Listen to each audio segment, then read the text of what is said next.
Hello friends, स्वागत है आप सभी का विज्ञान वृक्ष के ऑनलाइन प्लेटफॉर्म पर। आज मैं आपके साथ डिस्कस करने वाला हूं यहाँ पे न्यूमेरिकल आंसर टाइप क्वेश्चन। ठीक है, तो इस तरीके के जो क्वेश्चन आपके जैम एग्जाम में, गेट एग्जाम में यहाँ पे पूछे जाते हैं, तो इट इज वेरी ऑब्वियस कि ये क्वेश्चन आपके यहाँ पे जैम और गेट यहाँ दोनों ही एग्जाम्स में यहाँ पे आपके लिए हेल्पफुल रहेंगे। तो चलते हैं बिना समय गवाए हुए पहले क्वेश्चन की ओर को। ये रहा भाई आपका पहला सवाल, आपसे बोल रहा है इन 1H NMR spectrum of a mixture of chloroform and acetone. अब देखिए भाई यहाँ पे किसकी बात कर रहा है, क्लोरोफॉर्म। ये लीजिए, क्लोरोफॉर्म का स्ट्रक्चर होता है आपका CHCl3 और एसीटोन होता है आपका CH3COCH3। ठीक है, तो आपसे क्या बोल रहा है भाई यहाँ पे, इसका एक सिंगलेट इसका या एक सिंगलेट इसका, या इसका आ रहा है आपका सिंगलेट 7.25 ppm पे और इसका सिंगलेट आपको दिखा यहाँ पे 1 ppm पे।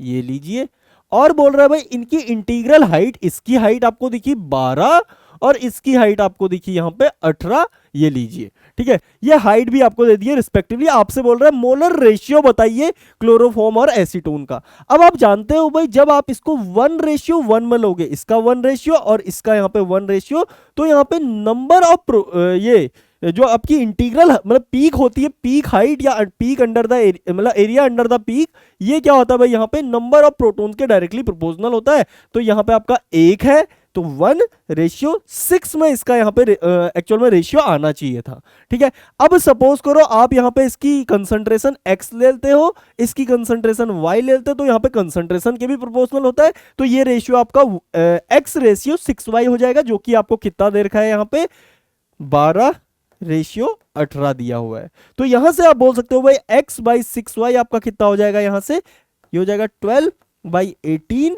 ये यहां से 3 बार कट जाएगा, ये यहां से 4 बार कट जाएगा, तो यहां से x डिवाइड बाई y आपका कितना आ जाएगा 4/1। यानी कि xy आपका क्या हो गया, x/y आपका 4:1 हो गया। यानी कि इस रिएक्शन मिक्सचर में जहां पे आपका पीक इंटीग्रल दोनों का इतना आ रहा है, ठीक है, तो वहां पे आपका x यानी कि क्लोरोफॉर्म 4 टाइम्स क्या होगा, ज्यादा यहाँ पे प्रेजेंट होगा y के। तो यहाँ पे आपसे क्या पूछ रखा है भाई, यहाँ पे molar ratio of chloroform to acetone, यानी कि ये रेशियो ही पूछा है, तो आपका ये हो जाएगा 4। ठीक है, ये लीजिए। आई होप आपको ये क्वेश्चन यहाँ पे समझ में आया होगा।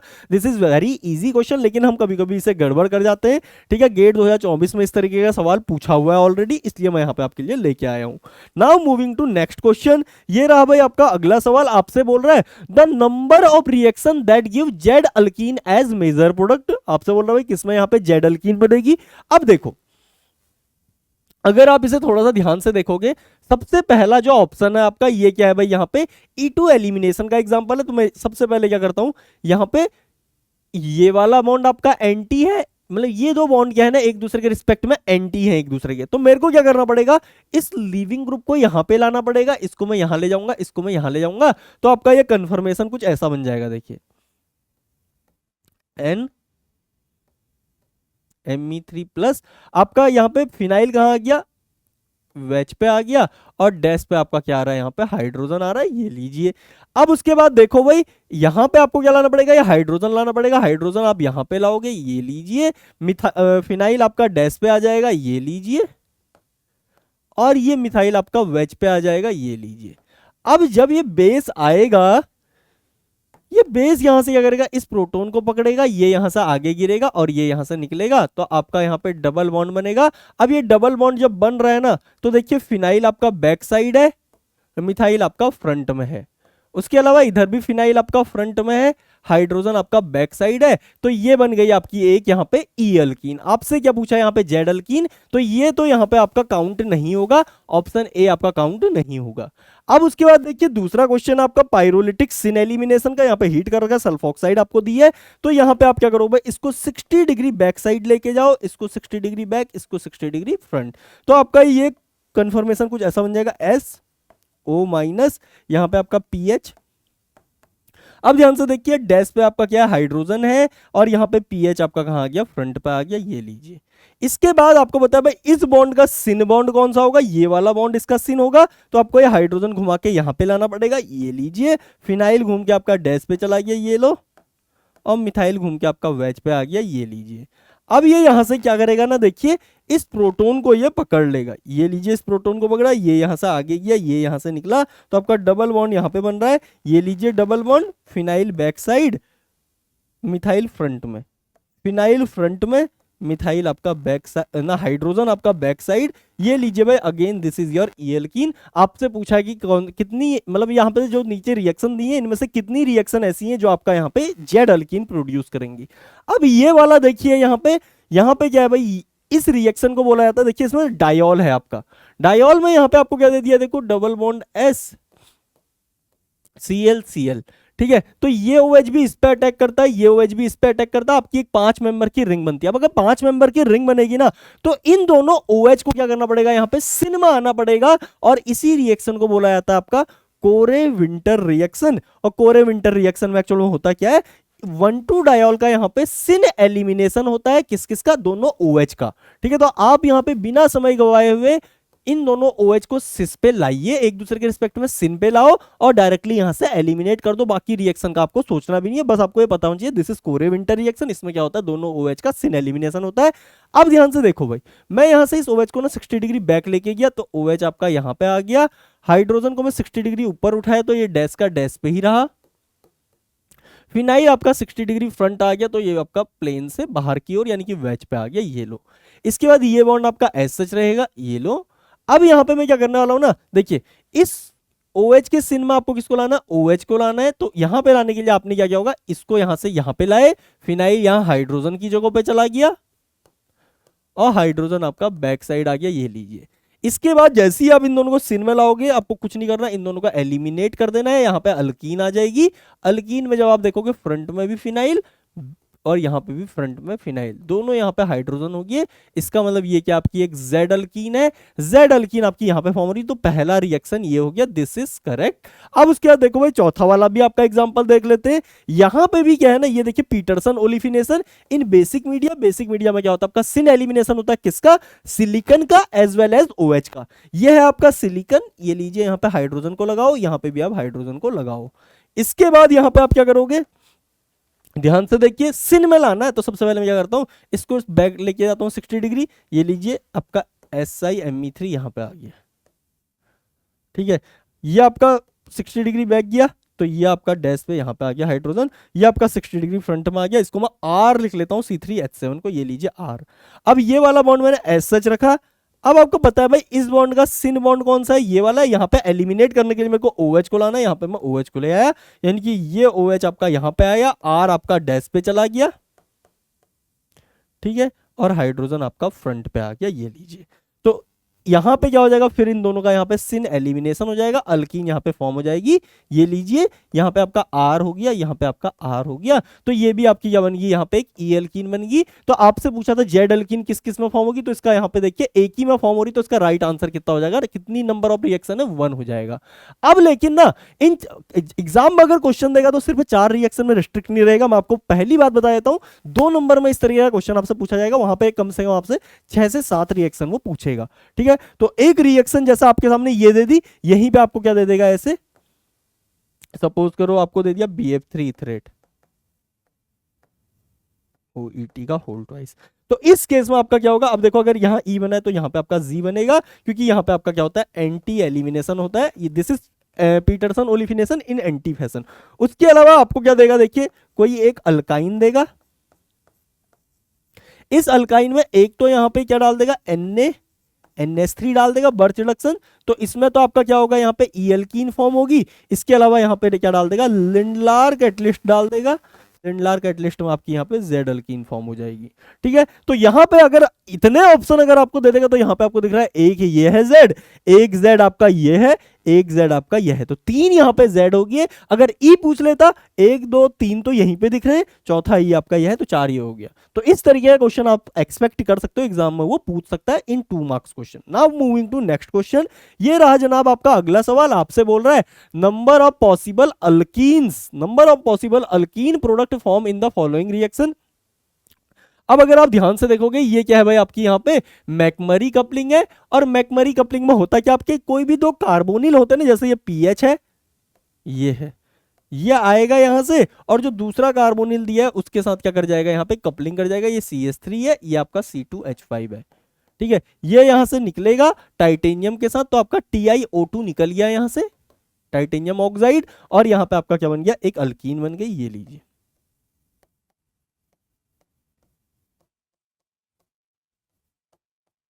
C2H5।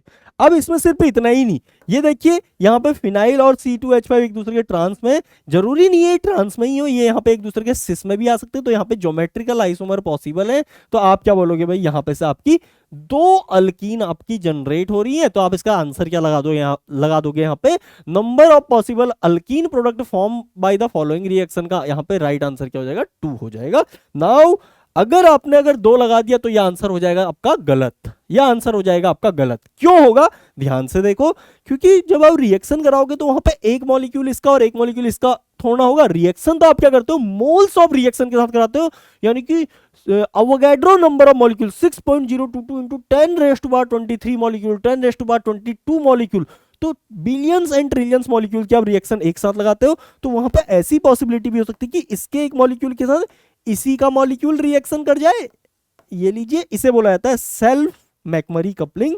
तो यहां पे भी आपका क्या होगा, देखिए पीएच पीएच, ये भी आपका EZ दोनों हो सकता है। तो 2 अल्कीन आपकी ये बन गई। अब देखो जैसे ये सेल्फ कर रहा है तो ये भी सेल्फ करेगा, यहां पे ET, ये लीजिए Me, double bond O, double bond O, यहां पे आपका ET, यहां पे आपका Me, ये देखिए टाइटेनियम ऑक्साइड निकला यहां से, तो आपका ET Me डबल बॉन्ड, यहां पे से मैं ऐसे कर देता हूं ET Me, ये इसके सिस में भी हो सकता है, ये इसके ट्रांस में भी हो सकता है। तो ये भी आपका E और Z शो करेगा, तो इसका राइट आंसर हो जाएगा यहां से 2। तो टोटल अल्कीन कितनी होगी, यहां पे 6 हो गई, तो इसका राइट आंसर था यहां पे 6। This should be noted. Now I am moving to next question. अब देखिए भाई, ये क्वेश्चन आपके सामने आपसे बोल रहा है, among the following the total number of compound that can use to generate aryne या बेंजाइन, बोल दीजिए बेंजाइन। अब बेंजाइन टर्म इसने यूज क्यों नहीं किया है ना, ध्यान से सुनिए, क्योंकि एक केस में आपका पीरिडाइन फॉर्म होने का भी यहाँ पे क्या मतलब ना, पीरिडाइन भी फॉर्म कराने की कोशिश कर रहा है, तो यहाँ पे जर्नलाइज्ड लिख दिया कि बेंजीन का भी हो सकता है, पीरिडीन का भी हो सकता है, थायोफीन का भी हो, किसी का भी हो, उन्हें बेंजाइन या अराइन बोल देंगे तो ज्यादा यहाँ पे क्या हो जाएगा, बेंजाइन से अप्रोप्रिएट हो जाएगा। तो इसलिए यहाँ पे इसने क्या बोला, अराइन किस किस में फॉर्म होंगी। अब ध्यान से देखो भाई, सबसे पहले इसमें देखिए, यहां पे का प्रोटॉन क्या करेगा, बेस पकड़ेगा NaNH2, ये यहां से आगे जाएगा, ये यहां से निकलेगा, तो यस यहां पे आपका बेंजाइन फॉर्म हो रहा है, पहले में आपका बेंजाइन फॉर्म हो रहा है। अब दूसरे में यहाँ पे बेंजाइन फॉर्मेशन के लिए कोई लिविंग ग्रुप है ही नहीं, सिर्फ लिविंग ग्रुप होता तो यहाँ पे बेंजाइन फॉर्म होती। तो इस केस में तो आप यहाँ पे इसे बेस के साथ ट्रीट करो या फोटोकेमिकल कंडीशन या थर्मल कंडीशन में लेके जाओ, यहाँ पे आपका कोई बेंजाइन फॉर्म नहीं होगा। इस केस में आपका बेंजाइन फॉर्म होगा, यस यहाँ पे आपका बेंजाइन फॉर्म होगा, यहाँ पे तो लिविंग ग्रुप है आपका, ठीक है, ये लीजिए, कहीं से भी आपका बेंजाइन फॉर्म हो सकता है। अब इस केस में ध्यान से देखो भाई, अगर आप इसे क्या बोल रहा है, हाँ अब देखो, अगर आप इसे HNO2 के साथ ट्रीट करोगे, HNO2 के साथ ट्रीट करोगे तो उस केस में क्या करता है आपका, इसको N2 प्लस में कन्वर्ट कर देगा, और उसके बाद ये क्या करेगा, यहां से ये यहां से आगे आएगा, ये यहां से आगे आएगा, N2 प्लस आपका निकल जाएगा, यहां पे आपकी बेंजाइन फॉर्म हो जाएगी, ठीक है, ये लीजिए। तो ये भी आपका बेंजाइन फॉर्म कर सकता है, यस, बट नहीं, क्योंकि कंडीशन देखो, आइदर बेसिक मीडिया होना चाहिए या हीटिंग होनी चाहिए। ये तो आपको यहाँ पे क्या कर रहा है, एसिडिक मीडिया में दे रहा है, ये बेंजाइन देने के लिए एक बहुत बेस्ट प्रिकर्सर है, बट यहाँ पे इन जो कंडीशन आपसे पूछी है उनमें बेंजाइन आपको नहीं दे सकता है, दैट्स वाई ये भी इसका राइट आंसर यहाँ पे नहीं होगा। उसके बाद देखिए भाई, ये आपको दे रखा है, इसको अगर आप हीट करोगे ना, हीट करोगे तो यहां पे आपकी बेंजाइन तो नहीं, कार्बीन जरूर फॉर्म होगी, ये कार्बीन यहां से आपका कीटीन में कन्वर्ट हो जाएगी, इसमें आपकी कीटीन यहां पे फॉर्म होगी, ये लीजिए। तो ये भी इसका राइट आंसर नहीं होगा। अब देखो भाई, पिरिडीन के अल्फा पोजीशन पे कोई प्रोटॉन है नहीं, अगर होता भी ना तब भी यहाँ पे बेंजाइन फॉर्म नहीं होती है, इस अल्फा पोजीशन पे आपका बेंजाइन फॉर्म नहीं होता, तो ये भी इसका राइट आंसर नहीं है। इसको अगर आप यहाँ पे हीट कर दोगे, देखिए तो ये यहाँ पे गैसियस मॉलिक्यूल जरूर छोड़ के जाएगा, मतलब 2, एक तो N2 निकला, एक यहाँ पे SO2 निकला, और साथ में ये एक डबल बॉन्ड आ गया, तो यस यहाँ पे आपका फोटोकेमिकल कंडीशन में आपकी बेंजाइन यहाँ पे फॉर्म हो रही है, दैट्स वाई ये भी आपका राइट आंसर होगा। तो यहाँ पे टोटल कितने हो गए, 1 2 और 3, तो इसका राइट आंसर हो जाएगा यहाँ से 3। कई लोग यहाँ पे 4 लगाएंगे, लेकिन ध्यान से सुनिएगा, this is in acidic media, this should be noted. Now I am moving to next question. अब देखो भाई, ये आपका अगला सवाल है, आपसे बोल रहा है number of correct statement regarding the following compounds. अब देखो पहला आपसे क्या बोल रहा है भाई, देखो compound P having R configuration. तो देखो भाई पी जो है ना, इसमें अगर ये वेज पे है तो ये वाला बॉन्ड आपका डैश पे होगा, एक्सियल कायरलिटी का एग्जांपल है।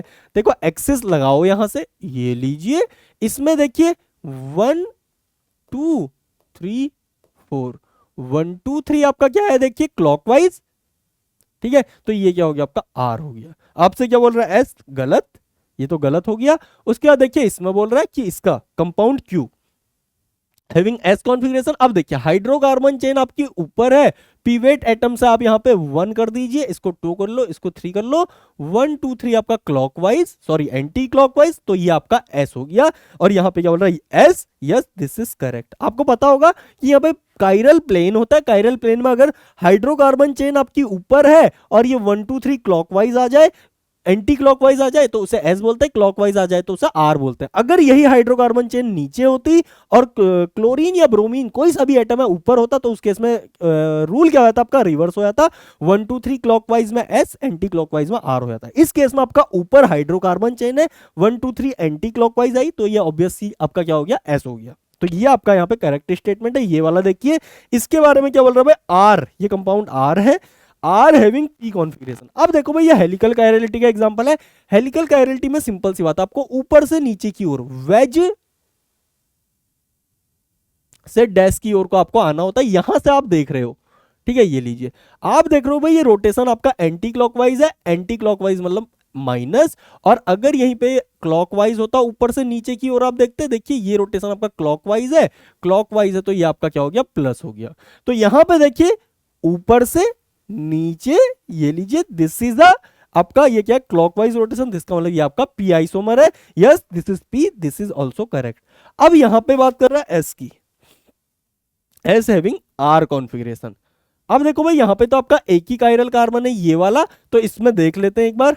देखो carbon carbon carbon nitrogen, nitrogen की प्रायोरिटी 1 हो गई। अब देखो इस कार्बन पे ऑक्सीजन लगा, इसकी प्रायोरिटी 2 हो गई, इसकी प्रायोरिटी 3 होगी, और ये आपका डैश पे जो आ रहा है इसकी प्रायोरिटी 4 हो गई, ये लीजिए, ठीक है। वेज से हमें वैसे मतलब होता नहीं, लेकिन आपको पता होना चाहिए कि जो एक्सियल बॉन्ड यहाँ पे देखा वो वेज है, ऊपर की ओर गया है ना, कार्बन से ऊपर की ओर। यहाँ पे जो एक्सियल है वो कार्बन से नीचे आ रहा है, तो उसको आप डैश मानोगे।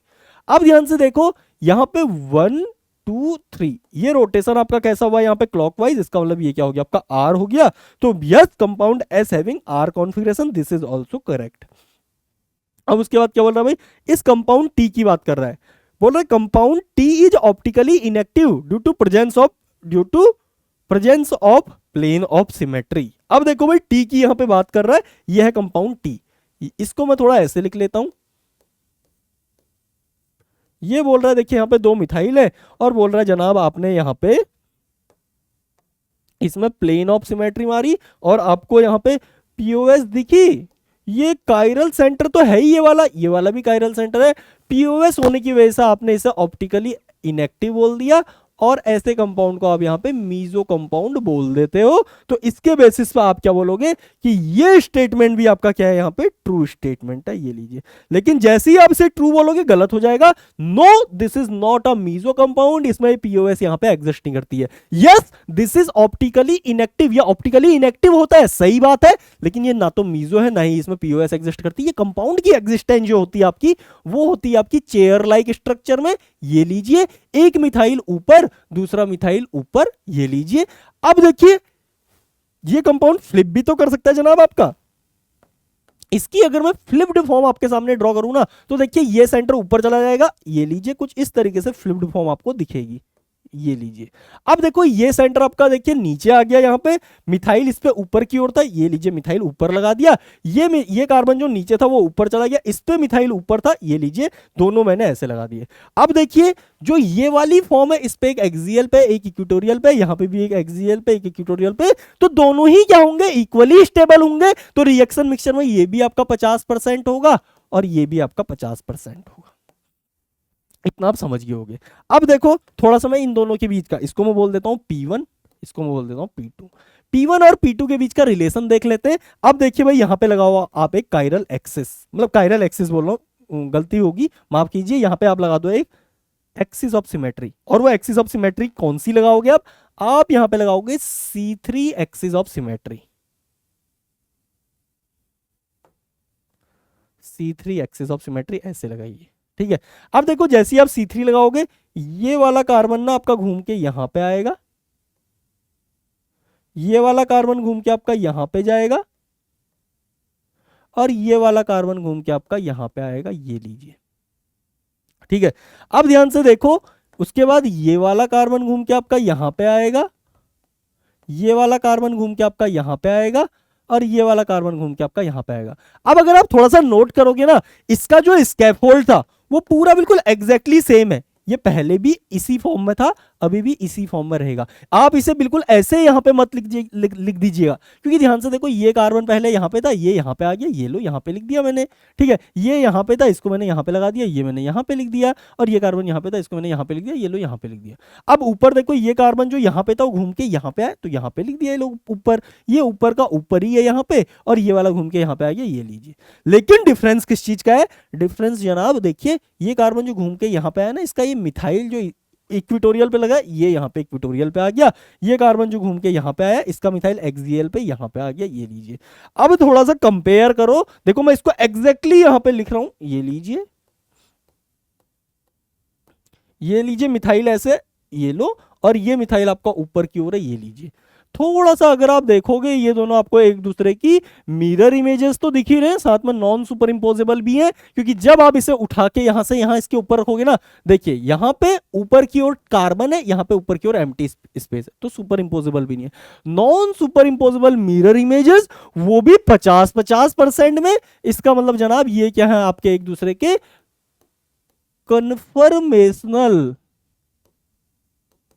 कन्फर्मेशनल ईएनटीज हैं, इनेंशियोमर्स हैं एक दूसरे के। और अगर दो इनेंशियोमर आपके 50-50% में होंगे तो इन्हें बोला जाता है आपका रसिमिक मिक्सचर।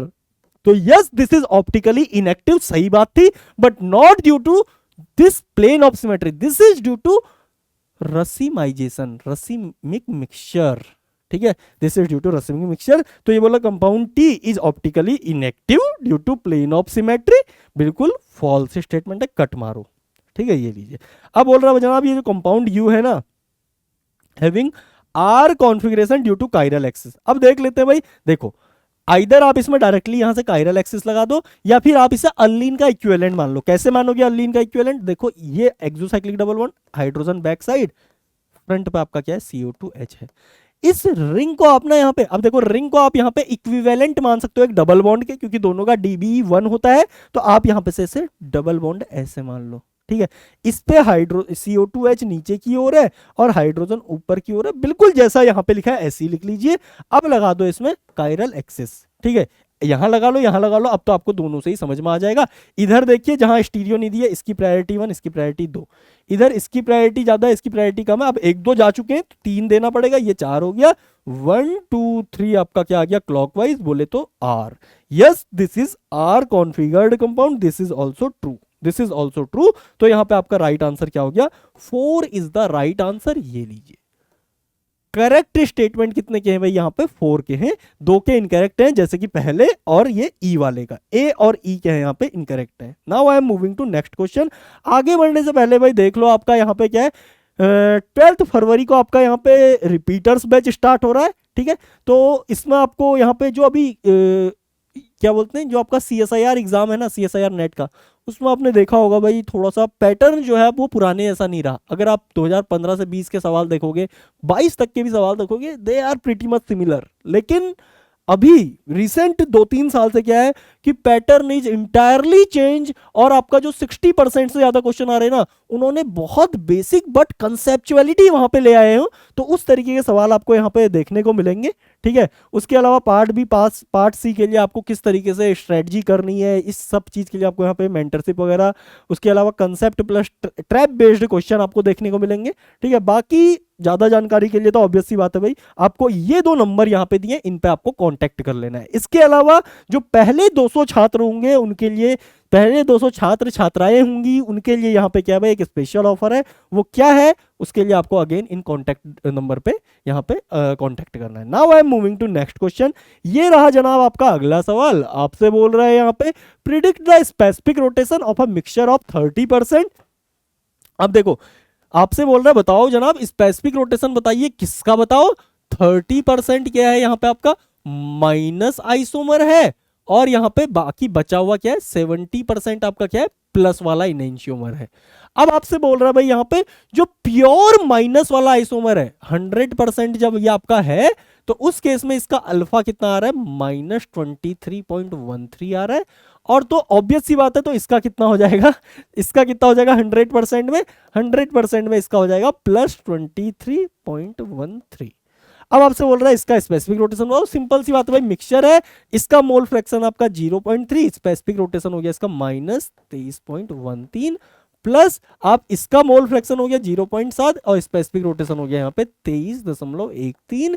बस अब तो कुछ है ही नहीं, यहाँ से आप 23.13 को कॉमन लीजिए, 0.3 माइनस प्लस यहाँ पे आ गया 0.7। ठीक है, तो ये हो जाएगा आपका यहाँ पे प्लस का 0.4 इंटू 1/3। ठीक है, अब ये हो गया आपका 4 तियां 12 हासिल 1, 4 एकम 4 और 1 5, और उसके बाद 4 तियां 12 हासिल 1, 4 दूनी 8 और 1 9, 1 2 3, ये लीजिए 3, तो प्लस 9.25, प्लस 9.25 क्या हो जाएगा इसका राइट आंसर हो जाएगा, ये लीजिए this is your right answer. इस मिक्सचर का आपका स्पेसिफिक रोटेशन कितना होगा, प्लस 9.25 यहाँ पे हो जाएगा। दिस इज वेरी इजी और बहुत स्ट्रेट फॉरवर्ड क्वेश्चन था। मूविंग टू नेक्स्ट क्वेश्चन, ये रहा आपका अगला सवाल। आपसे बोल रहा है the number of reactions that are taken place through रीफेज, मतलब इनमें बोल रहा है भाई किसमें आपका रीफेज पे, यहाँ पे देखिए सब में न्यूक्लियोफाइल ही आपको दिया है, तो किसमें रीफेज पे न्यूक्लियोफाइल आपका अटैक कर रहा है। अब देखो सिंपल सी बात है, कोई भी कार्बोनिल होता है ना आपके सामने, ये लीजिए, इसमें आपको पहले री और सी फेज पहचानना आना चाहिए। सपोज कीजिए भाई हमेशा कार्बोनिल को तो ऑक्सीजन को फर्स्ट प्रायोरिटी देते हो। अब देखो इधर आपका सीआईपी रूल के हिसाब से अगर सेकंड प्रायोरिटी इधर आ गई और इधर थर्ड आ गई, this is clockwise rotation. Clockwise में जो वेज होता है ना वो क्या होता है आपका री होता है, और जो डैश होता है वो क्या होता है आपका सी होता है, ये लीजिए। और अगर यहीं पे आपका 1 2 3 ये रोटेशन अगर एंटी क्लॉकवाइज आ जाए तो जो फ्रंट फेज होगा ये आपका सी बन जाएगा, और जो डैश फेज है वो आपका बन जाएगा री फेज। खत्म, कहानी खत्म हो गई। अब यहां से आगे तो आपको ये क्वेश्चन देखना है। देखिए इसमें क्या है आपको क्लियर कट दिख रहा है भाई, देखो HCN ने फ्रंट फेज से अटैक कर रखा है।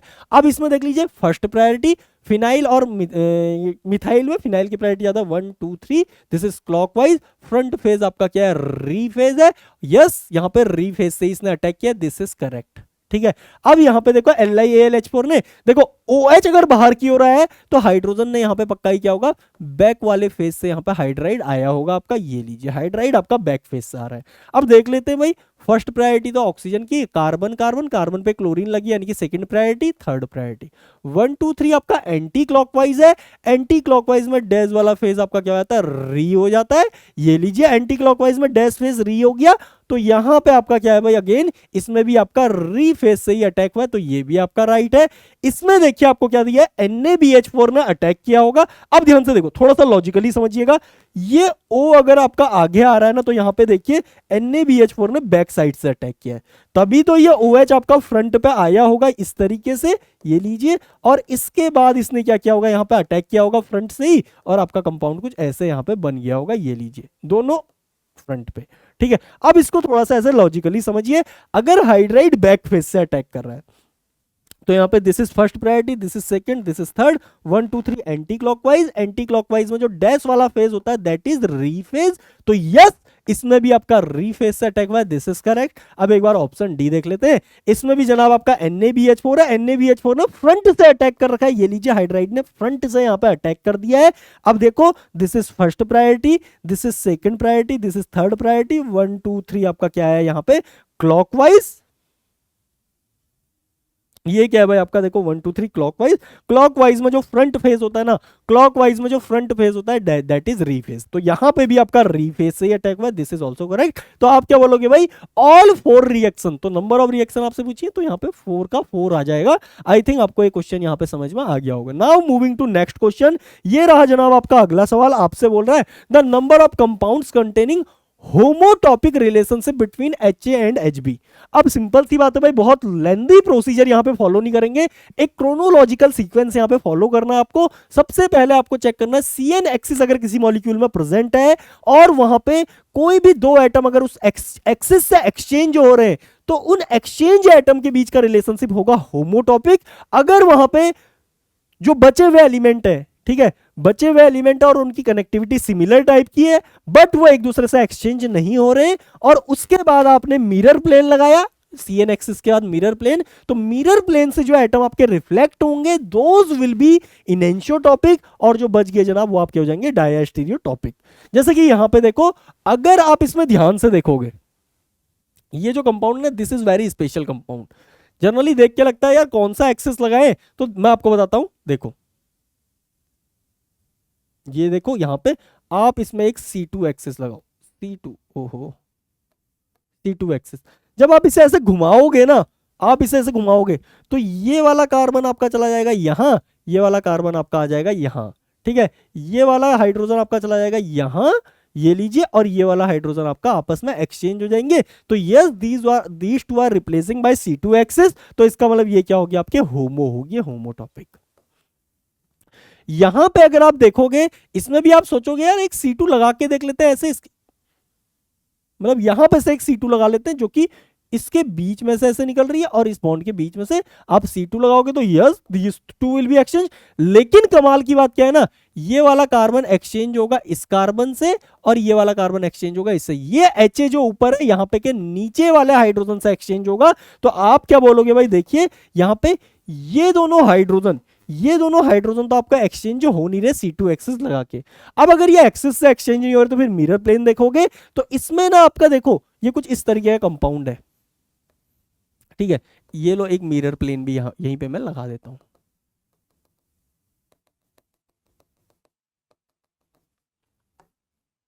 यहां पे से आपका ऊपर की ओर ये टिप गई है और यहीं पे से आपकी नीचे की ओर ये टिप गई है।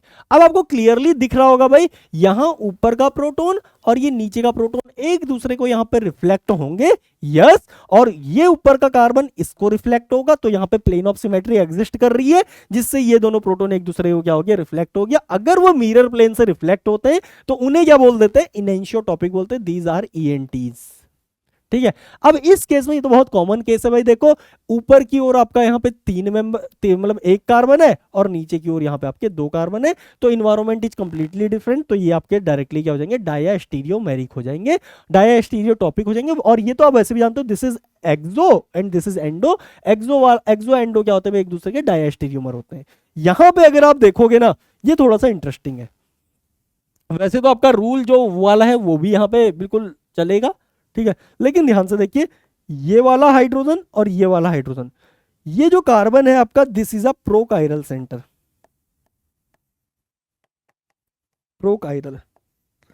अब अगर ये प्रोकाइरल है और HA को अगर आप रिप्लेस करोगे, HA को रिप्लेस कर दिया सपोज करो आपने यहाँ पे क्लोरीन से, तो ये बन जाएगा, ये जो काइरल सेंटर है ये प्रोकाइरल सेंटर बन जाएगा काइरल सेंटर।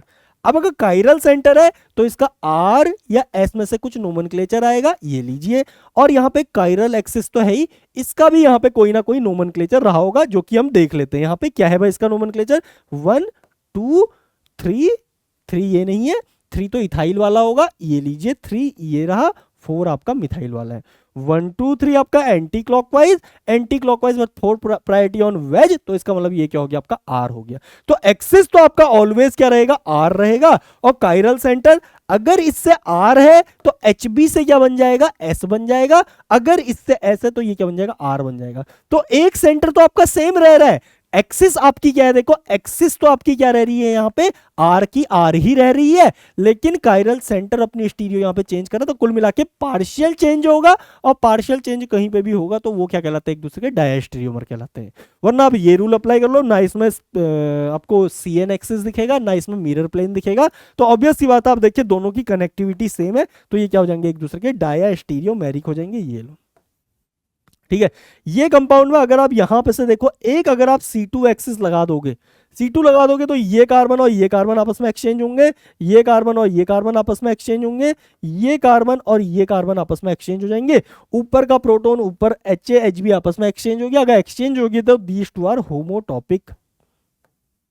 सिमिलर फंडा इसमें करना है, यहाँ पे C2 अगर आप इसमें लगाओगे तो ये कार्बन घूम के यहाँ, ये कार्बन घूम के यहाँ, ये हाइड्रोजन घूम के यहाँ, ये हाइड्रोजन घूम के यहाँ, तो ये हाइड्रोजन भी आपस में रिप्लेस हो रहे हैं, जिसका मतलब these two are homotopic. That's why इसका राइट आंसर क्या हो जाएगा यहाँ पे, 1 2 and 3, 3 is the right answer. Okay, I hope आपको फंडा यहाँ पे समझ में आया होगा। Now I am moving to next question. ये थोड़ा सा इंटरेस्टिंग क्वेश्चन है, मतलब गेट में तो अभी तक उसने टोटल आइसोमर पूछा, अगर मैं सही मायने में आपको बताऊं, CSIR नेट एग्जाम में वो कभी भी टोटल आइसोमर आपसे पूछ ही नहीं रहा है। 3 बार उसने क्वेश्चन पूछ लिया, 2015 से 25 से, अभी 25 में भी रिसेंटली पूछा है। वो पूछता है भाई यहाँ पे ऑप्टिकली एक्टिव आइसोमर बताइए, भाई ऑप्टिकली एक्टिव आइसोमर बताओ कितने होंगे। तो सिंपल सा है, देखो आपको एक बार यहाँ पे फॉर्मूला भी रिकैप कर देता हूं।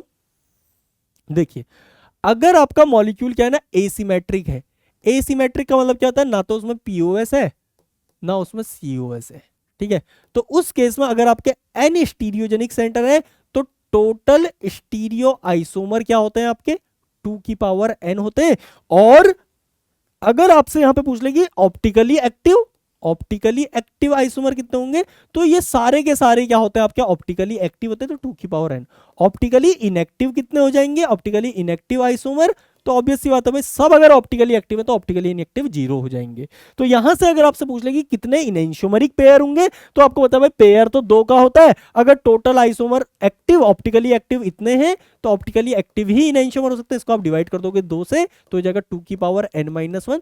दिस इज आपका ये क्या हो गया, this is enantiomeric pairs, number of enantiomeric pair. ठीक है, ये लीजिए मीजो आइसोमर अगेन यहाँ पे 0 हो जाएंगे। अब ध्यान से देखो, ये सिंपल था, ये सबको पता होता है।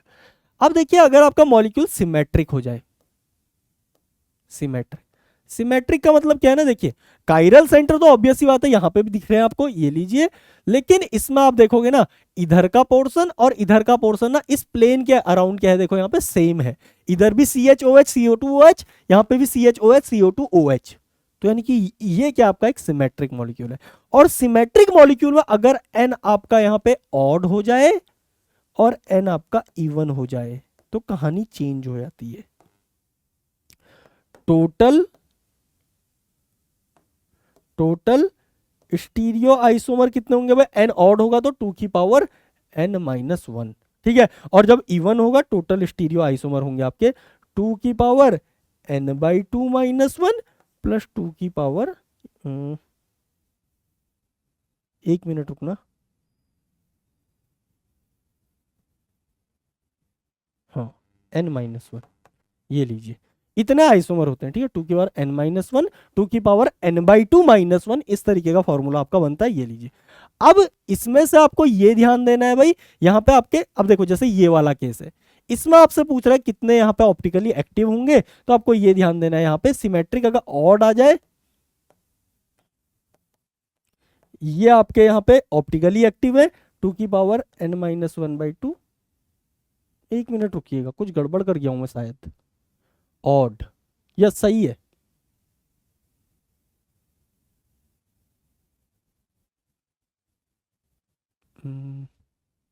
एक सेकेंड ना,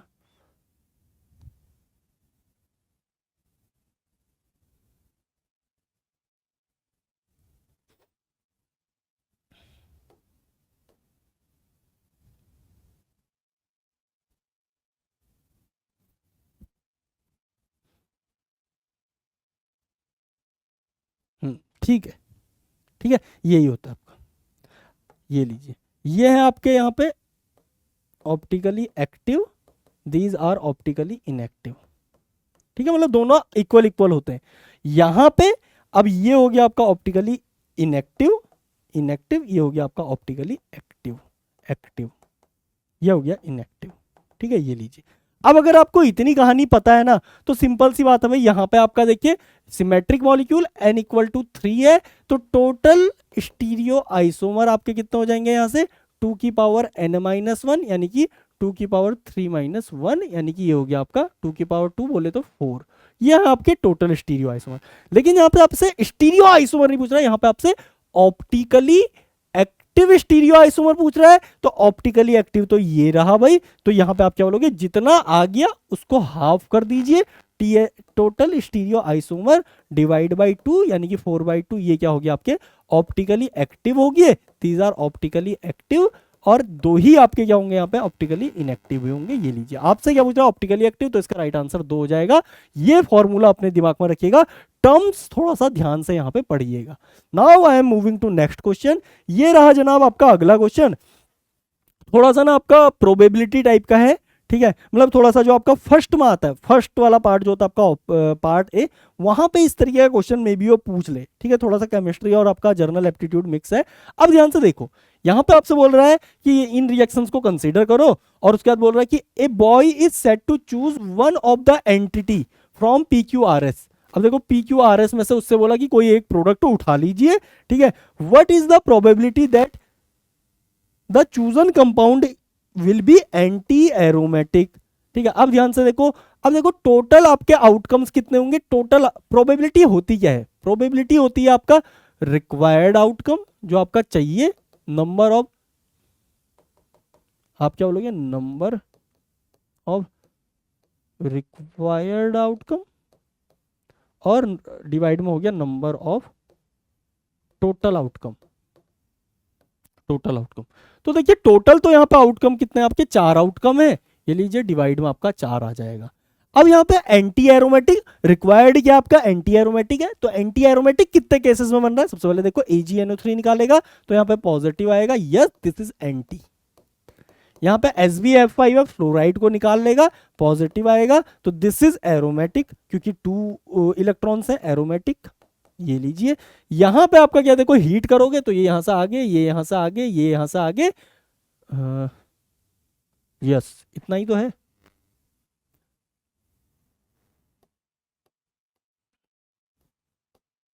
ये लीजिए, ये लो, ये लो, ये लो, यहाँ पे मिथाइल लगा लो, स्टीरियो से हमें मतलब नहीं है।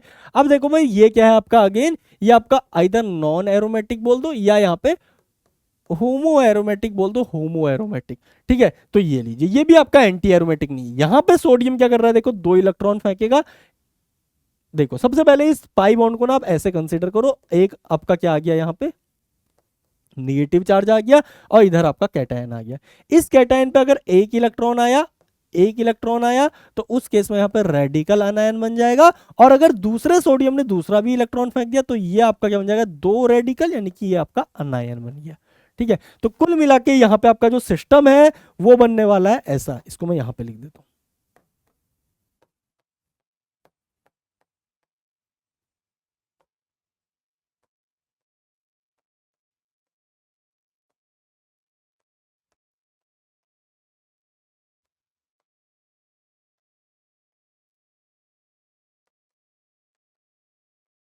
ये लीजिए, ये ऊपर की ओर। अब देखिए इस नॉन प्लेनर पार्ट पे फोकस मत कीजिए, क्योंकि जब रेजोनेंस होगा तो वो इस पेरीफरी पे होगा, और पेरीफरी पे अब आप यहाँ पे नंबर ऑफ इलेक्ट्रॉन काउंट कर लो। देखिए 2 2 4 2 6 2 8 2 10 2 12 2 14 और 2 16, 16 इलेक्ट्रॉन है। इसका मतलब ये 4n रूल को फॉलो कर रहा है, 4n को फॉलो कर रहा है। इसका मतलब ये क्या हो गया आपका एंटी एरोमेटिक हो गया, this is also anti aromatic. अब अगर ये एंटी एरोमेटिक है तो टोटल एंटी एरोमेटिक कितने भाई, यहाँ पे रिक्वायर्ड आउटकम आपके 2 होगी, और टोटल नंबर ऑफ आउटकम 2 होगी, तो इसकी मतलब प्रोबेबिलिटी आपकी 1/2, यानी कि 0.5 आ जाएगा। इसका राइट आंसर यहाँ से क्या हो जाएगा, 0.5 हो जाएगा प्रोबेबिलिटी। अगर परसेंटेज पूछ लेगा तो 50% हो जाएगा, ये चीज आप ध्यान रखिएगा। मूविंग टू नेक्स्ट क्वेश्चन, ये रहा आपका अगला क्वेश्चन। आपसे बोल रहा है in how many compound steric inertia will be operable. मतलब कुल मिला के आपसे बोल रहा है कि किस किस में यहाँ पे आपको स्टेरिक, मतलब रोल ऑफ स्टेरिक हिंड्रेंस, जिसे हम SIR भी बोलते हैं, SIR आपको देखने को मिलेगा। तो SIR की रिक्वायरमेंट क्या होती है, देखो कोई भी बेंजीन रिंग है, इसमें यहाँ पे अगर दो ग्रुप एक दूसरे के ऑर्थो पे हो और ये दोनों क्या हो सफिशिएंटली लार्ज हो तो इसे बोल दिया जाता है यहाँ पे SIR ऑब्जर्व होगा, दोनों प्लेन से ऊपर नीचे हो जाएंगे। तो यहाँ पे देखिए लार्ज ग्रुप यानी कि यहाँ पे आपका SIR होगा, दोनों ओर से होगा, ये लीजिए। यहाँ पे देखो लार्ज ग्रुप SIR होगा, यस ये भी आपका सही है।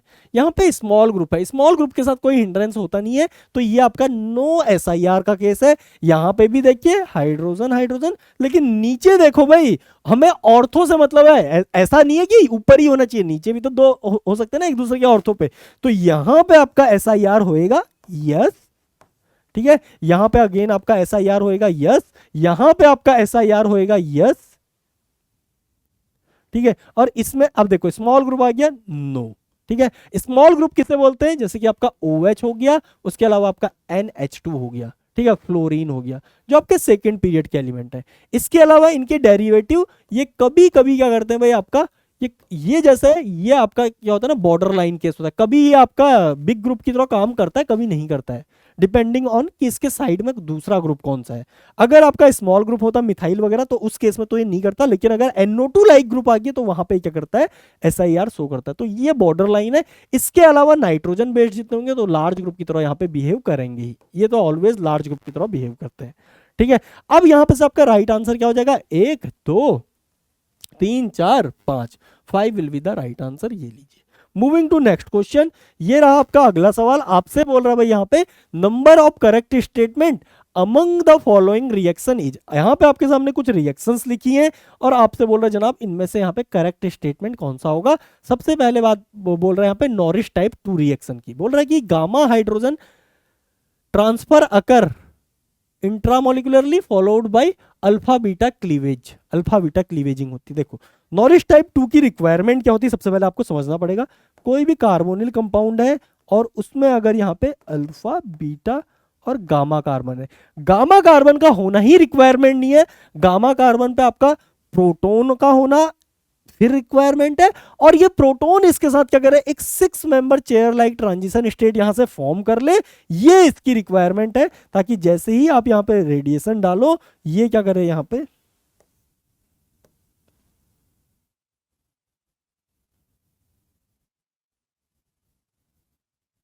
ये आपका रेडिकल पाथवे से यहां पे ब्रेक हो, ये लीजिए रेडिकल रेडिकल, फिर यहां पे आपका प्रोटॉन है, ये ऑक्सीजन इस प्रोटॉन को एक्सट्रैक्ट कर ले और ये यहां से आगे चले जाए OH, ठीक है, और यहां पे आपका रेडिकल आ जाए। अब इस रेडिकल के बाद आपकी बहुत सारी तरीके की रिएक्शन होती है। आपने इस कार्बन को अल्फा बोला, इसे बीटा बोला, इसे गामा बोला है, तो इसके बाद यस या अल्फा बीटा बॉन्ड आपका क्लीव होता है इस तरीके से, ताकि ये रेडिकल यहां से स्टेबिलाईज हो सके। इसे बोला जाता है नॉरिश टाइप 2 रिएक्शन, ठीक है। इसके अलावा कई बार ये दोनों रेडिकल कपल भी कर जाते हैं। अब कब कपल करते कब नहीं करते, मेरा एक लेक्चर पड़ा हुआ है चैनल के ऊपर, ठीक है, फोटो केमिस्ट्री का 2 घंटे का लेक्चर है, आप देख लीजिएगा, सारे के सारे क्वेश्चन आपके होने लगेंगे नो डाउट। अब देखिए इसके अलावा बाई प्रोडक्ट यहाँ पे बना आपका अल्कीन, इसके बाद आपका टॉटोमराइज कर जाएगा, ये आपका एल्डिहाइड या कीटोन कार्बोनिल में कन्वर्ट हो जाएगा। तो देखिए पहला स्टेटमेंट जो आपका ये बोल रहा है कि नॉरिश टाइप 2 में आपका गामा हाइड्रोजन यहाँ पे ट्रांसफर होता है, यस गामा हाइड्रोजन का ट्रांसफर हो रहा है इंट्रामोलिकुलरली, और उसके बाद यहाँ पे अल्फा बीटा क्लीवेजिंग हो रही है, यस। तो ये तो आपका क्या है, ट्रू स्टेटमेंट है, और आपको यहाँ पे करेक्ट स्टेटमेंट ही बताने हैं। इसके बाद क्या बोल रहा है भाई, देखिए बार्टन रिएक्शन है आपकी, बार्टन रिएक्शन यहां पे बोल रहा है इंट्रामोलिकुलर, अरे यार 8 नहीं ये डेल्टा है ऐसे, ठीक है डेल्टा। तो देखो भाई बार्टन रिएक्शन जो होती है ना आपकी OH के साथ होती है इस तरीके से, ठीक है। तो देखिए कार्बोनिल में क्या होता है, इस कार्बन को आप काउंट नहीं करते, इसके अगले कार्बन को आप अल्फा कार्बन बोलते हो, लेकिन यहां पे जिस कार्बन पर ऑक्सीजन लगा है उसी को अल्फा बीटा गामा डेल्टा बोलते हो, इतना ध्यान रखना, ठीक है। कार्बोनिल वाले को आप यहाँ पे मतलब अल्फा बीटा नाम नहीं देते हो, इसके अगले कार्बन को आप अल्फा कार्बन नाम देते हो, ये कन्वेंशनल तरीका है नोमेनक्लेचर का, ठीक है। अब ध्यान से देखिए यहाँ पे आप सबसे पहले इसे किसके साथ ट्रीट करते हो, पेरिडीन और NOCl के साथ। तो पेरिडीन पकड़ता है इस प्रोटॉन को, ये यहां से NO पे अटैक करता है, Cl यहां से निकलता है और आपका क्या बन जाता है ONO, और फिर आप इस पे डालते हो रेडिएशन, रेडिएशन यहां से आपका इस बॉन्ड को क्लीव करता है। इस बॉन्ड को क्यों, क्योंकि इसके पास भी लोन पेयर है, इसके पास भी लोन पेयर है, लोन पेयर रिपल्सन की वजह से ये बॉन्ड जनाब आपका वीक होता है।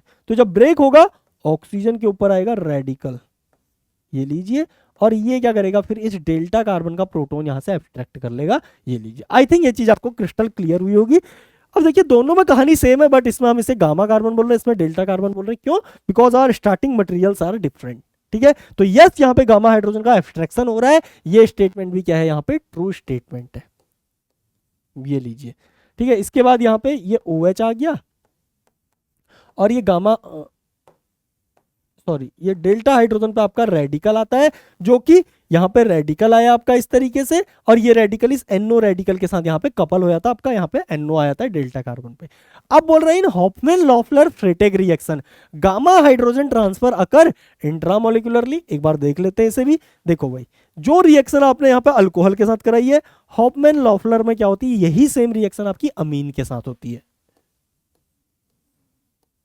ठीक है, ये रहा आपका नाइट्रोजन, यहाँ पे आपका H होगा, H होगा, और यहाँ पे आप क्या डाल दोगे, एक यहाँ पे Cl लगा दोगे। इसे अब आप क्या करते हो, यह है आपका कैटायन। ठीक है, इसको आप क्या करते हो, हीट करते हो, हीट करते ही ये वाला बॉन्ड आपका ब्रेक होता है, ब्रेक होने के बाद यहाँ पे नाइट्रोजन के ऊपर क्या आ जाएगा, रेडिकल कैटायन आ जाएगा, ये लीजिए। ये क्या करता है, यहाँ का प्रोटॉन एब्स्ट्रैक्ट करता है, तो आपका यहाँ पे क्या आ गया N, इस पे रेडिकल, इस पे आपके 3 क्या आ गए, 2 हाइड्रोजन पहले से थे, ये लीजिए, और तीसरा हाइड्रोजन आपका ये आ गया। अब इस रेडिकल पे कपल कौन होगा, ये क्लोरीन होगा यहां से, ये लीजिए, ये क्लोरीन इस पे कपल हुई, और यहां पे आपका क्या बन गया, ये लीजिए। इसको हम नाम क्या दोगे, देखिए जैसे अल्कोहल के केस में आपने इसको अल्फा नाम दिया था, वैसे अमीन के केस में अल्फा, बीटा, गामा, डेल्टा। तो इस केस में भी आपका क्या होता है जनाब, यहाँ पे डेल्टा कार्बन का ही क्या होता है, एब्स्ट्रैक्शन होता है डेल्टा कार्बन का, और उसके बाद आप इसे बेस के साथ ट्रीट करते हो। बेस तो आप जानते हो भाई, यहाँ पे क्या करेगा, इन एसिडिक प्रोटॉन्स को पकड़ लेगा, इसके ऊपर इलेक्ट्रॉन डेंसिटी ऐसी आएगी, इस पे अटैक करेगा, और आपका यहाँ पे क्या हो जाता है, पिरिडीन डेरिवेटिव यहाँ पे आपका प्रिपेयर हो जाता है कुछ इस तरीके से, ये लो। ठीक है, I think this is clear to all of you. ये आपका पिरिडीन बोल रहा हूँ, पाइरोलिडीन, अरे यार पाइरोलिडीन डेरिवेटिव यहाँ पे आपका प्रिपेयर हो जाता है। I think this is clear और वेल अंडरस्टूड। तो आपका हॉफमैन लॉफलर वाला जो स्टेटमेंट है ना, ये थोड़ा सा यहाँ पे आपका गलत हो गया। गलत क्यों? क्योंकि ये गामा हाइड्रोजन नहीं होता है, this is hydrogen of delta carbon. अब बोल रहे हैं नॉरिस टाइप 2 में आपका क्या है भाई, यहाँ पे मैकलेफर्टी रीअरेंजमेंट होता है। तो यस, आप इसको इस तरीके से भी दिखा सकते हो, और मैकलेफर्टी रीअरेंजमेंट में होता क्या है ना, देखिए नॉरिस टाइप 2 तो मैंने यहाँ पे डिस्कस कर ली, ये इस पाथवे से आती है। मैकलेफर्टी क्या होता है, जब आप किसी भी कार्बोनिल या डबल बॉन्ड पे क्या करते हो, यहाँ पे इलेक्ट्रॉन्स की बॉम्बार्डमेंट करते हो, तो ये यहाँ पे इसको पकड़ता है, ये यहाँ से इसको पकड़ता है, ये यहाँ पे ब्रेक होता है, तो आपका यहाँ पे OH, ये डबल बॉन्ड, और यहाँ पे डबल बॉन्ड, ये इस तरीके से कंसर्टेड वे में जाती है। तो एक्चुअल में अगर आप ओवरऑल देखोगे तो यही काइंड ऑफ मैकलेफर्टी रीअरेंजमेंट ही है। तो ये स्टेटमेंट भी आपका क्या है जनाब, यहाँ पे ट्रू स्टेटमेंट है। ठीक है, ये लीजिए। और फिर लास्ट में क्या बोल रहा है, डाइपाई मिथेन रीअरेंजमेंट में आपका क्या होता है, 1 to vinyl migration followed by new sigma bond यहाँ पे होता है। 1 to vinyl migration followed by new sigma bond. एक बार मैं आपके साथ डिस्कस करता हूं, देखिए डाइपाई मिथेन।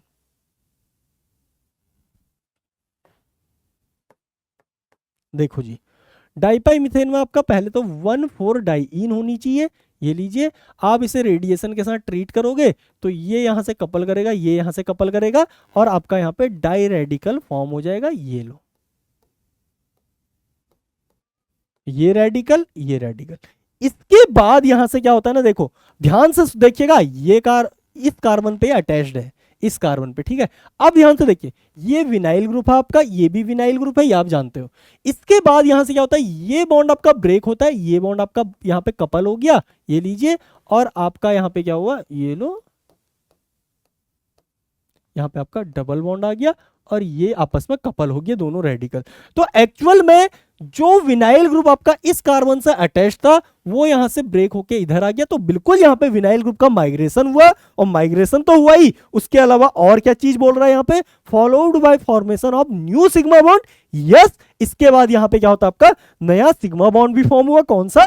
ये दोनों जो रेडिकल आपके आए थे, ये दोनों कपल हुए, और ये सिग्मा बॉन्ड आपका फॉर्म हुआ। Yes, this statement is also true about it's mechanism. तो ये भी क्या है, आपका ट्रू स्टेटमेंट है। तो यहां पे आप क्या बोलोगे, दिस इज ऑल्सो ट्रू। तो आपका 1, 2, 3, 4 स्टेटमेंट ट्रू है, एक फॉल्स है, तो इसका राइट आंसर हो जाएगा यहाँ पे 4। I hope this is clear to all of you. Moving to next question, ये रहा जनाब आपका अगला सवाल। ये लीजिए, आपसे बोल रहा है number of incorrect combination to effect the following transformation is. अब देखो ट्रांसफॉर्मेशन आपको दिया है यहाँ पे, ये स्टार्टिंग मटेरियल है और इससे आपको ये कंपाउंड बनाना है। तो सबसे पहले अगर आप इस पे डाइथाइन का यूज करोगे तो आपका क्या बनेगा, देखो यहाँ पे बेंजीन रिंग, यहाँ पे आपका हाइड्रोजन, और इस पे आपका आ जाएगा सल्फर सल्फर, ये लीजिए, और सेम कहानी इस ओर, ये लो। इसके बाद अगर आपने, अब देखो यहाँ पे भी सेम चीज है, यहाँ पे भी सेम चीज है, यहाँ पे भी सेम चीज है, यानी कि तीनों ऑप्शन का पहला काम तो हो गया। फिर butyl lithium butyl lithium butyl lithium, butyl lithium इन प्रोटॉन्स को पकड़ लेगा, अनायन आया, इसको पकड़ेगा, अनायन आएगा। अब ये अनायन देखो, फिर इन दोनों में तो सेम ही काम है, ये अनायन इस पे अटैक करेगा और ये अनायन इस पे अटैक करेगा, तो आपकी दो SN2 हो जाएगी। अब मैं यहाँ पे लिख लेता हूँ, ये लो, ये है आपका फर्स्ट एंड सेकेंड ऑप्शन का, ठीक है। यहाँ पे आपका ये था, इस पे देखो सल्फर लगा है, यहाँ पे सल्फर लगा है और ये रिंग लगी है, ठीक है। इधर देखो आपका क्या लगा है, इस कार्बन पे देखिए, इस पे एक आपका सल्फर लगा है, एक आपका सल्फर लगा है, और ये पूरी 6 मेंबर की रिंग है, ये लो। इसके बाद देखो इसने क्या कर रखा है, यहाँ पे इस कार्बन पर अटैक किया, ये लीजिए, और इसने क्या किया, यहाँ पे इस कार्बन पर अटैक किया, ये लीजिए। ये दोनों क्या है भाई, यहाँ पे बेंजीन से कनेक्टेड है और यहाँ पे एक कार्बन बीच में छूट रहा है, ये आपका फॉर्म हो गया, ये लीजिए। ए और बी का यहां तक का प्रोडक्ट आपका बन गया। अब अगर आप इस पे मरकरी 2 का यहाँ पे सॉल्ट डालोगे इन एक्वस मीडिया, तो यहाँ पे इसकी क्या हो जाएगी, डी प्रोटोनेशन हो जाएगी, और ये किस में कन्वर्ट हो जाएगा, आपका वापस कार्बोनिल में। तो आपका कंपाउंड क्या बनेगा ऑप्शन ए में, ऑप्शन ए में आपका जो फाइनल कंपाउंड बना ना जनाब, वो कुछ ऐसे बनेगा,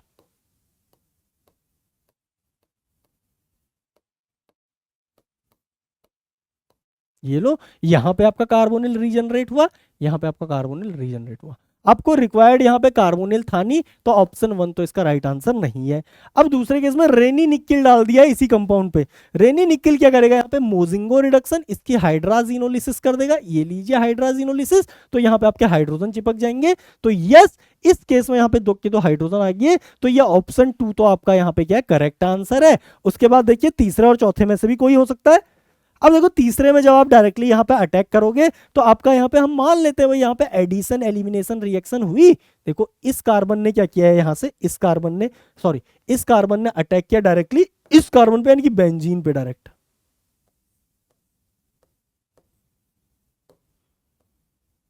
ये लो इस तरीके से, ठीक है। और यहाँ पे आपका सल्फर का पूरा सिस्टम अभी भी प्रेजेंट है, ये लीजिए। और उसके बाद लास्ट में रेनी निकिल कर दिया। रेनी निकिल जब आप करोगे तो ये यहां से हटेगा, ये यहां से हटेगा, तो आपका जो फाइनल कंपाउंड बनेगा ना, कुछ ऐसा आपको दिखेगा,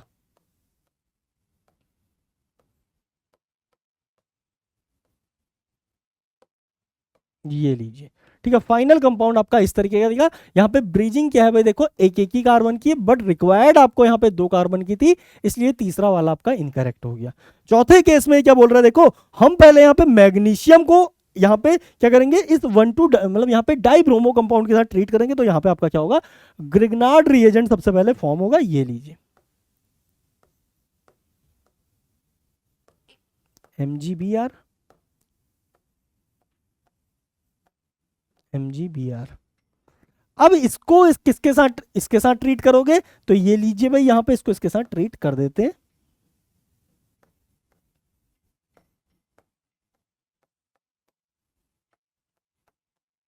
ये यहां से इस पे अटैक किया, ये ऊपर गया, ये यहां से इस पे अटैक किया, ये ऊपर गया, तो यस आपका यहां पे क्या बन गया,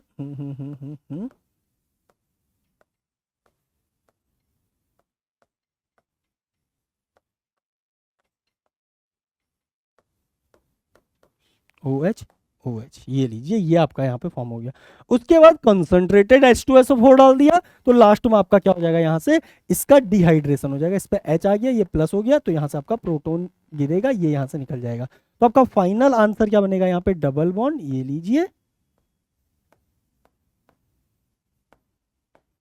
डबल बॉन्ड, ये लीजिए,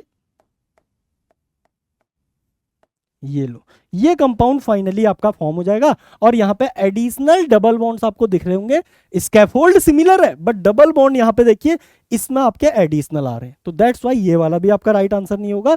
तो इसका क्या हो जाएगा भाई, यहाँ पे right answer only one reaction होगा जो इस तरीके का प्रोडक्ट यहाँ पे आपको डिक्टेट करके दे रही है। Now I am moving to next question.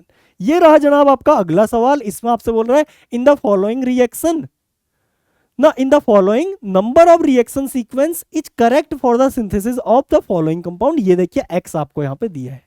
अब देखो मैग्नीशियम का अगर ट्रीटमेंट इसके साथ करोगे तो सबसे पहले आपका क्या होगा, यहाँ पे एक इस तरीके से आपका यहाँ पे ग्रिग्नार्ड रिएजेंट फॉर्म हो जाएगा। एक कार्बन ये है, फिर उसके बाद यहाँ पे आपका इस कार्बन पे आपका MgBr आ गया, ये लो। इसका अटैक आप क्या करोगे, इस पे करोगे तो ये यहां से ऊपर जाएगा। आपका कंपाउंड क्या बना देखो,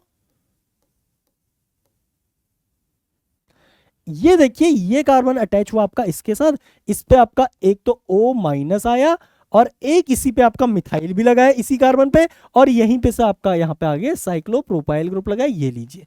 तो कुछ इस तरीके का प्रोडक्ट आपका फॉर्म होगा। अब ध्यान से देखो यहाँ पे इस सेंटर पे देखो एक आइसोप्रोपाइल ना, एक प्रोपाइल ग्रुप है, साइक्लोप्रोपाइल एक मिथाइल, साइक्लोप्रोपाइल और मिथाइल दिख रहा है और OH भी यहाँ पे आपको दिख रहा है। इसके अलावा आगे एक कार्बन दो कार्बन है, एक दो, और उसके बाद एक डबल बॉन्ड और उस पे दो मिथाइल। यस, दो कार्बन एक डबल बॉन्ड और मिथाइल। तो ये ऑप्शन वन क्या कर रहा है आपका, यस इस प्रोडक्ट को यहाँ पे यील्ड कर रहा है, ये आपका एक्स है। तो ऑप्शन वन क्या हो गया यहाँ पे करेक्ट आंसर हो गया। अब बाकी भी देख लेते हैं भाई यहाँ पे, क्योंकि आपको नंबर ऑफ रिएक्शन बतानी है। तो इस केस में भी आपका क्या होगा, यहाँ पे देखिए ग्रिग्नार्ड फॉर्म होगा, तो ये लो, ये आपका एक कार्बन, फिर ये लो दूसरा कार्बन, ये इस पे आपका ग्रिग्नार्ड फॉर्म हुआ है MgBr, और इसी पे आगे एक कार्बन और लगा है, ये लो। इसकी रिएक्शन आपने कराई है इसके साथ, ये यहां से देखिए इस पे अटैक करेगा तो ये ऊपर जाएगा, तो आपका कंपाउंड ये लीजिए। इस मिथाइल को मैं ना ऐसे लिख लेता हूं, देखो मिथाइल मैंने ऊपर लिख लिया, इस कार्बन से मैंने इस पे अटैक किया, तो यहाँ पे देखो इस कार्बन ने इस पे अटैक किया, देखो इस कार्बन पे, इस पे एक आपका हाइड्रोजन है, एक यहाँ पे OH आया और एक आगे आपका साइक्लोप्रोपाइल ग्रुप आया। अब अगर आप ध्यान से देखोगे यहाँ पे मिथाइल होना चाहिए था, यहाँ पे आपका देखिए मिथाइल है, यहाँ पे आपका हाइड्रोजन आया है, तो ये वाला आपका एक्स एक्चुअल में है नहीं। डिफरेंस क्या है ना, देखो बस ये जो मिथाइल ग्रुप है जनाब यहाँ पे वाला, इसको इस बार देखो थोड़ा सा इसका एक पोजिशनल आइसोमर इसने इस बार क्रिएट किया है, और जनरली हम इस तरीके की गलतियां एग्जाम में कराते हैं, इन दोनों को एक ही कार्बन पे चिपका देंगे और इसको काउंट कर लेंगे। No, this is not the right answer. ठीक है, अब तीसरा वाला देखो भाई, इस केस में मिथाइल मैग्नीशियम ब्रोमाइड दिया, ये क्या करेगा यहां से इस पर अटैक करेगा तो कंपाउंड आपको देखो साइक्लोप्रोपाइल रिंग, यहां पे आपका OH, इस पे आगे मिथाइल, ये लो, फिर एक दो कार्बन, 1 2 कार्बन, फिर उसके आगे आपका क्या है देखो एक डबल बॉन्ड है, ये लीजिए, और इस पे दो मिथाइल है, ये लो भाई। यहाँ पे आई थिंक आपको एक कंपाउंड दिखा होगा जो कि 1 2 1 2, ठीक है। तो ये भी यहाँ पे क्या है इसका करेक्ट आंसर, क्योंकि ये आपका बिल्कुल एक्स की तरह यहाँ पे दिख रहा है आपको, दैट्स वाई ये भी आपका यहाँ पे करेक्ट आंसर है। अब इसमें देखो ये यहाँ पे देखो ग्रिग्नार्ड फॉर्म करेगा, इसको मैं सबसे ऊपर लिख देता हूं,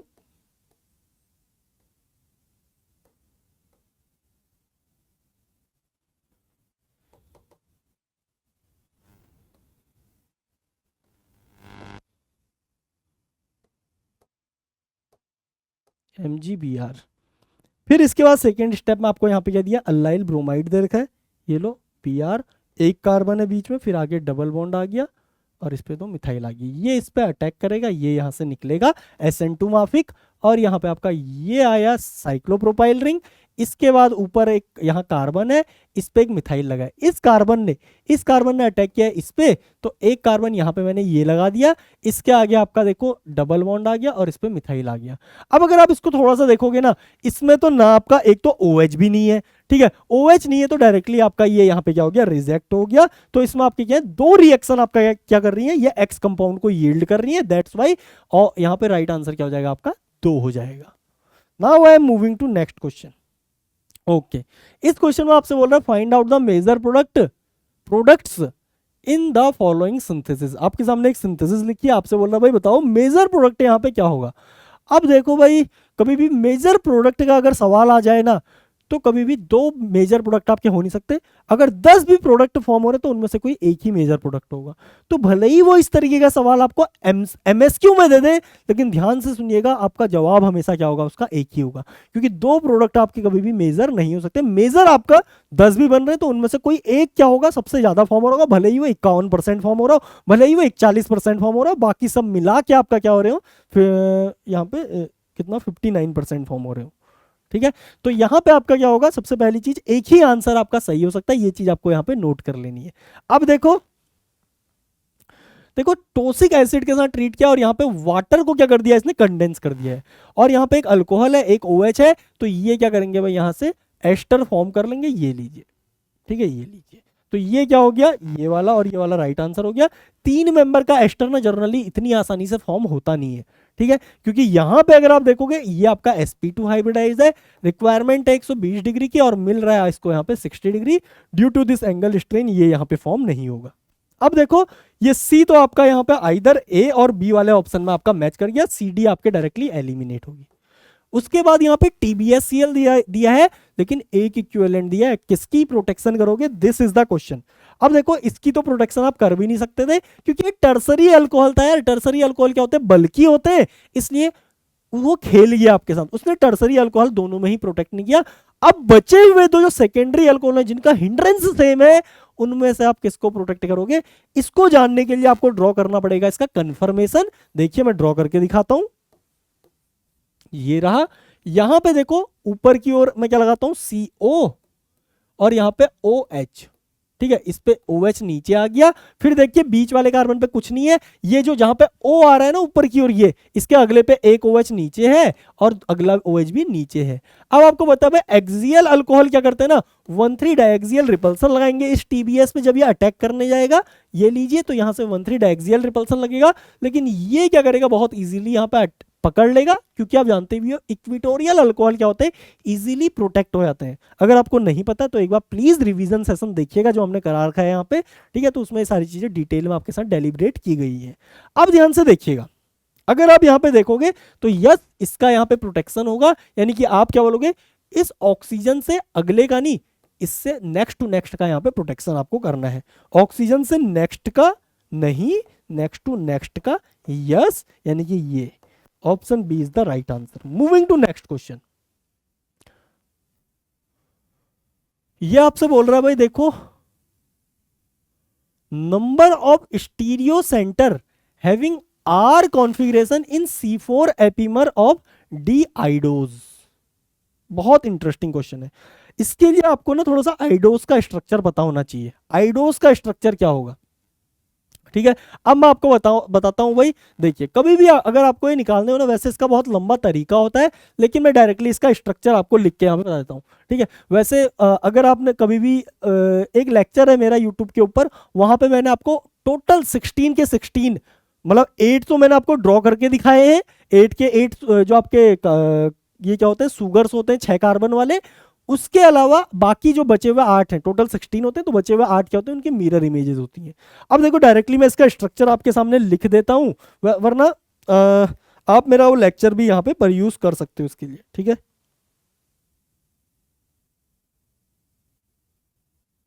एक मिनट, इसका स्ट्रक्चर मैं आपके सामने लिख देता हूँ।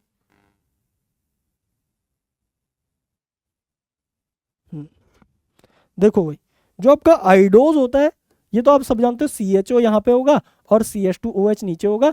अब देखो डी की बात करें, डी का मतलब क्या होता है आपका, राइट साइड में OH होगा। ठीक है, फारदेस्ट से सेंटर का, इतना सब जानते हैं। इसके बाद अब देखो यहाँ पे आपका OH H, यहाँ पे आपका OH H, सॉरी,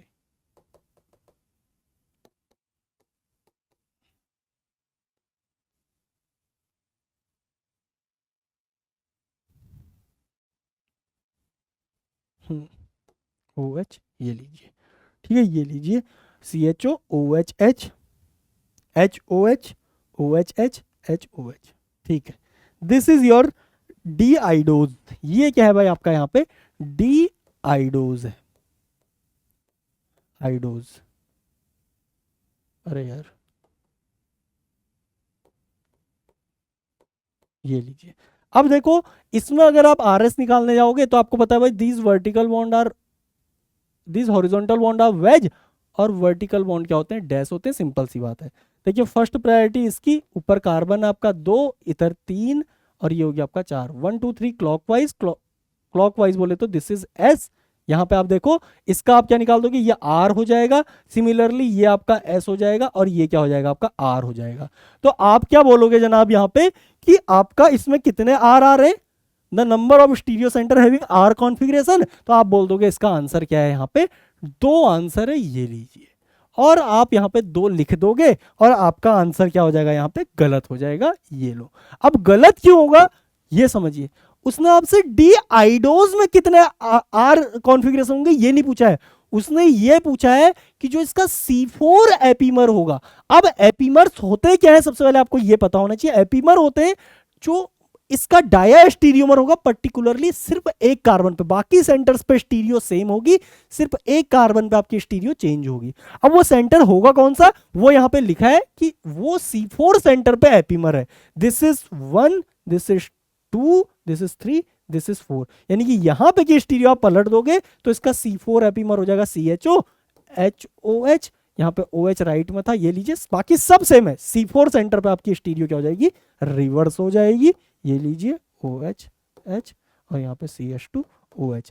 अब देखो ये आपका R था, ये आपका पहले S था, अब स्टीरियो रिवर्स होगी तो R हो गया, ये आपका R हो गया, ये आपका S हो गया, तो टोटल R कितने हैं भाई यहाँ पे, C4 आइसोमर में, C4 एपीमर में 3 आपके सेंटर ऐसे हैं जिनकी स्टीरियो यहाँ पे R है। आई होप आपको ये चीज यहाँ पे समझ में आई होगी। उसने एक्चुअल में आइडोज का नहीं, उसने मतलब डी आइडोज में नहीं पूछा था, उसने इसके C4 यहाँ पे एपीमर में पूछा था।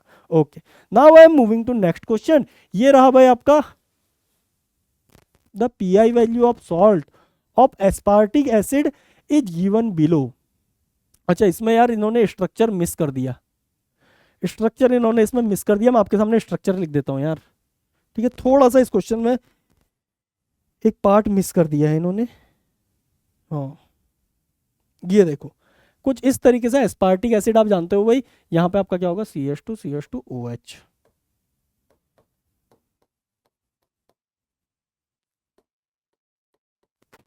ये लीजिए, ठीक है। पीके वैल्यू इसकी दे रखी है आपको 2.0, इसकी दे रखी है आपको 3.9, और इसकी पीके आपको दे रखी है तो 9 के, हाँ 9.9। अब आपसे बोल रहा है बताइए पीआई क्या होगा, आइसो इलेक्ट्रिक पॉइंट क्या होगा। अब देखो सबसे पहली चीज तो आप ये समझो भाई, आइसो इलेक्ट्रिक पॉइंट होता क्या है, आइसो पीआई का मतलब ये होता है जहां पे आपका zwitter ionic form, zwitter ionic form की कंसंट्रेशन क्या होती है, मैक्सिमम होती है, मैक्सिमम। अब ध्यान से देखो भाई, आप यहां पे जानते हो कि पीके इसका सबसे कम है तो ये सबसे ज्यादा एसिडिक होगा, तो सबसे पहले ये यहां पे क्या होगा आपका, डी प्रोटोनेट होगा, और आपका ये वाली स्पीसीज फॉर्म होगी।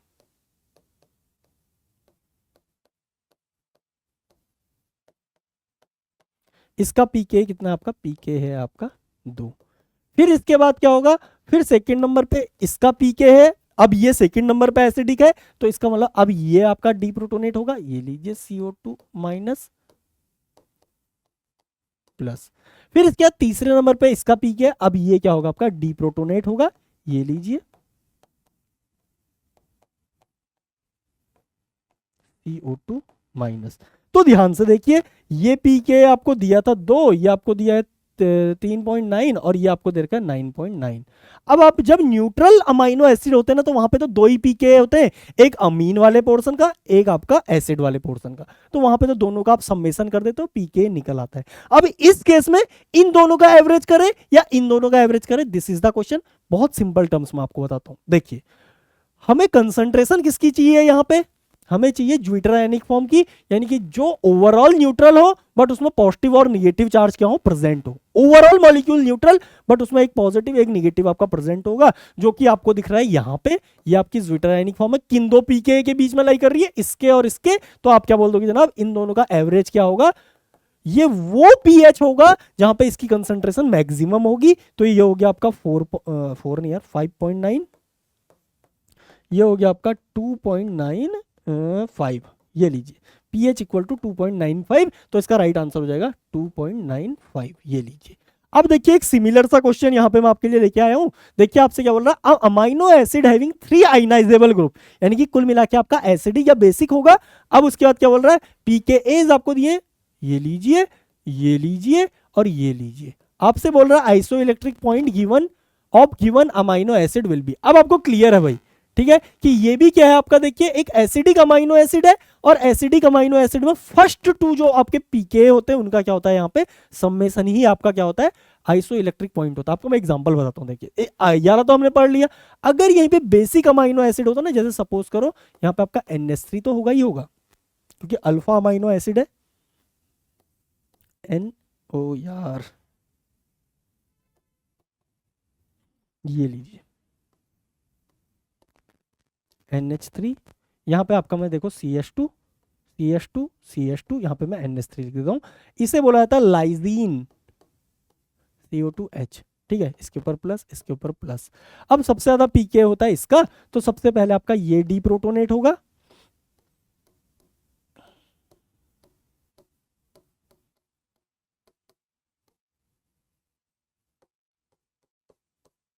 फिर सेकेंड नंबर पे ये वाला डी प्रोटोनेट होगा, तो ये बन जाएगा न्यूट्रल, NH2 हो जाएगा, H प्लस रिलीज कर दिया तो इसका प्लस यहां से खत्म।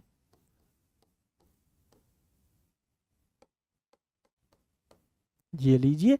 अब इसके बाद देखिए फिर ये क्या होगा, ये भी अपना प्रोटॉन लूज करेगा, तो यहां पे आपका क्या बन गया,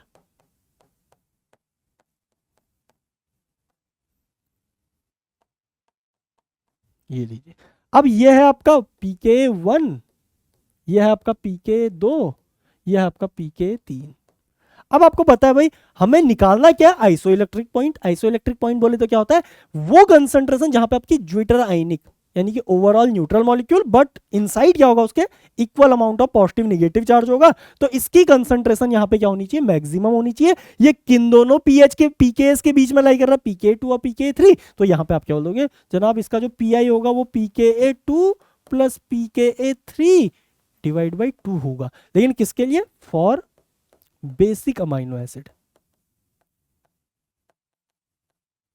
यहां पे जो आपको दे रखा है, ये क्या दे रखा है, देखो यहां पे से मुझे पता लगा, अगर इतना लोअर पीके है ना, इस केस में क्या होता है, इसका तो आपका 2 से 3 के बीच में आता है, इसका जो आता है आपका 9 के अप्रोक्स आता है, इसका जो आता है आपका 10 के अप्रोक्स आता है। तो यहां से क्लियर है भाई ये आपका बेसिक अमाइनो एसिड। यहां पे दो अगर आपके एसिडिक रेंज में आ गए, तो ये आपका acidic amino acid, this is acidic. और एसिडिक में क्या होता है भाई, आपका एसिडिक में क्या होता है, जो पीआई होता है आपका वो किसके इक्वल होता है, PKA1 plus PKA2 divide by 2, इनका एवरेज हो जाएगा। यहाँ पे इन दोनों का एवरेज कर लो आप, तो पीके कितना आ जाएगा आपका, यहाँ पे 3 आ जाएगा। ये लीजिए पीएच इक्वल टू 3। अगर बेसिक देता तो उसमें जो बाद के दो होते हैं उनका आप एवरेज करोगे तो वो आपका वहां पे पीआई होगा। आई थिंक फंडा आपको क्लियर हुआ होगा। Moving to next question. अब अगेन फिर से भाई देखिए वही आपका जो 12 तारीख है, 12 तारीख से आपका यहाँ पे क्या है भाई, 12 फरवरी से आपका यहाँ पे ये रिपीटर्स बैच स्टार्ट होने वाला है, ठीक है। और अगेन जानकारियां मैं आपको पहले भी दे चुका हूं, वही एग्जाम ओरिएंटेड, अभी पैटर्न चेंज हुआ आपका, उस तरीके के सवाल आपसे पूछे जाएंगे। पहले 200 छात्रों के लिए यहाँ पे एक्साइटिंग ऑफर रहेंगे, और उसके अलावा अधिक जानकारी के लिए नंबर आपके सामने दिए हुए हैं, आप यहाँ पे इन पे कॉल कर सकते हो। या अगर आपको कॉल करने में देखिए कई बार क्या होता है भाई, शर्म वगैरह आती है, तो क्यूआर कोड आपको दिया है, वहां पे आप गूगल फॉर्म के थ्रू अपनी क्वेरी सबमिट कर सकते हो। मूविंग टू नेक्स्ट क्वेश्चन जनाब, ये रहा आपका अगला सवाल।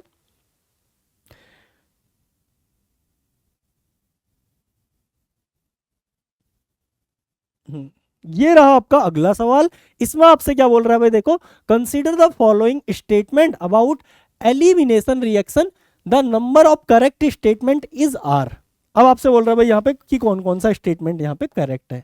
अब देखो बोल रहा है first step in mechanism of E1 and SN1 reaction are identical. बिल्कुल दोनों में क्या होता है, यहाँ पे कार्बन लिविंग ग्रुप बॉन्ड का यहाँ पे ब्रेक होके कार्बोकेटायन में कन्वर्ट होना यहाँ पे फर्स्ट स्टेप होता है, जिसका मतलब ये कि आपका ट्रू स्टेटमेंट है। अब दूसरा स्टेटमेंट क्या बोल रहा है भाई, देखो rate of E one reaction depend on nature of concentration of base.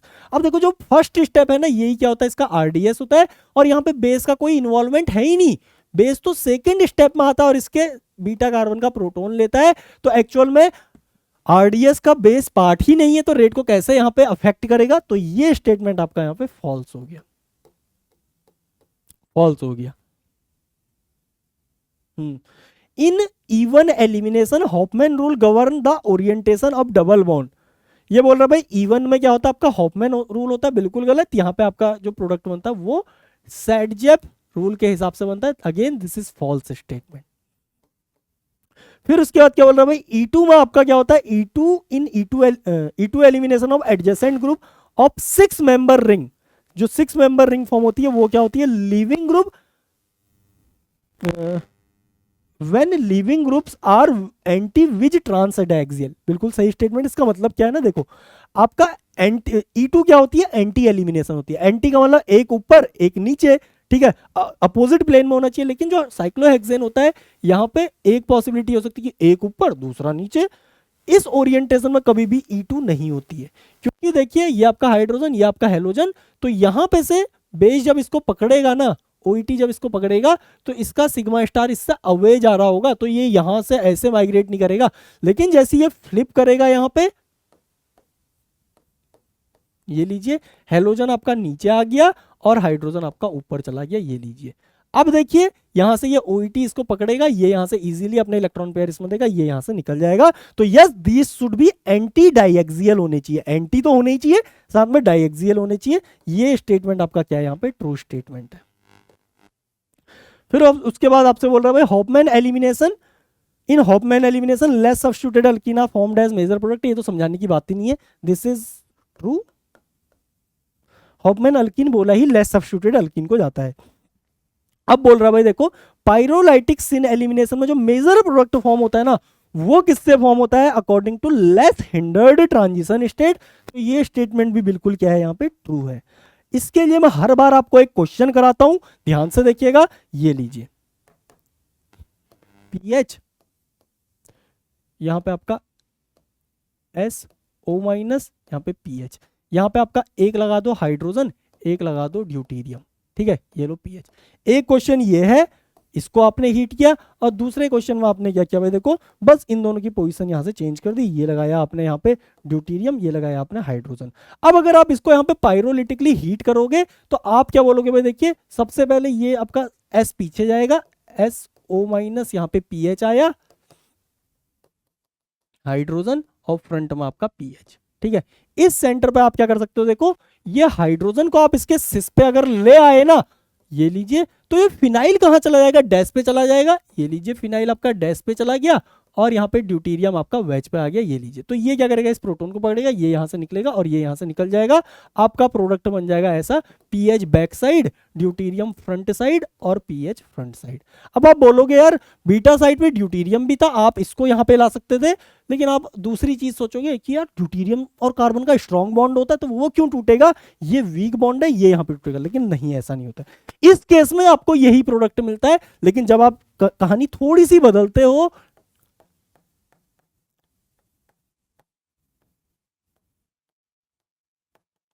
इसका मैंने एग्जैक्टली ऐसे क्यों लिखा ना, क्योंकि देखो ऊपर वाले सेंटर और ये सेंटर आइडेंटिकल है। यहां पे मैं ड्यूटीरियम को यहां पे अगर ले आऊं, आपका फिनाइल पीछे जाएगा और हाइड्रोजन आपका फ्रंट पे आएगा। लेकिन आप बोलोगे यार ये बॉन्ड तो स्ट्रॉन्ग है, ये स्ट्रॉन्ग बॉन्ड है, तो आप बोलोगे ना ये मत करो जनाब, हाइड्रोजन को यहाँ पे लेके आओ। हाइड्रोजन को आप यहाँ पे ले आओगे, फ्रंट में आपका आ जाएगा फिनाइल, और बैक साइड में आपका चला जाएगा यहाँ पे ड्यूटीरियम। यहाँ पे आपका SO माइनस प्लस, यहाँ पे आपका पीएच यहाँ पे हाइड्रोजन, ठीक है। अब ध्यान से देखिए एक्चुअल में यहाँ पे होगा क्या, जनरली जो बॉन्ड स्ट्रेंथ का मामला मान के चलते हैं वो तो बोलेंगे कि यहां से नहीं बनेगा प्रोडक्ट, प्रोडक्ट बनेगा यहां से, ठीक है। लेकिन एक्चुअल में प्रोडक्ट यहां से बनता ही नहीं है, प्रोडक्ट यहां से नहीं बनता है, प्रोडक्ट तो जनाब आपका इधर से ही बनता है। इसका रीजन ये है ना, क्योंकि जो ट्रांजिशन स्टेट, ये जो ट्रांजिशन स्टेट बनी है, दोनों फिनाइल क्या है, एक दूसरे के एंटी हैं, अपोजिट हैं। यहां पे दोनों फिनाइल क्या है, एक दूसरे के इक्लिप्सिंग है, जिसकी वजह से ये ट्रांजिशन स्टेट आपकी क्या हो जाएगी, मोर हिंडर्ड हो जाएगी। और मोर हिंडर्ड से नहीं, लेस हिंडर्ड ट्रांजिशन स्टेट के थ्रू क्या होती है, यहाँ पे रिएक्शन प्रोसीड करती है। तो इसका राइट आंसर ये क्या है, ये स्टेटमेंट बिल्कुल करेक्ट स्टेटमेंट है। मैंने आपको डिटेल में ये एक्सप्लेन भी कर दिया है। Moving to next question. अच्छा इसमें क्या बताने थे, करेक्ट स्टेटमेंट बताने थे, 1 2 3 4, 4 is the right answer. Moving to next question. Okay, तो यहाँ पे क्या है भाई, आपके सारे सवाल कंप्लीट होते हैं। ठीक है, अगर आपकी कोई क्वेरी, कोई दुविधा रह जाती है तो always comment box are open for you can ask any time. I will see you in the next lecture with more interesting questions, more interesting topics. Till then, thank you. Bye bye.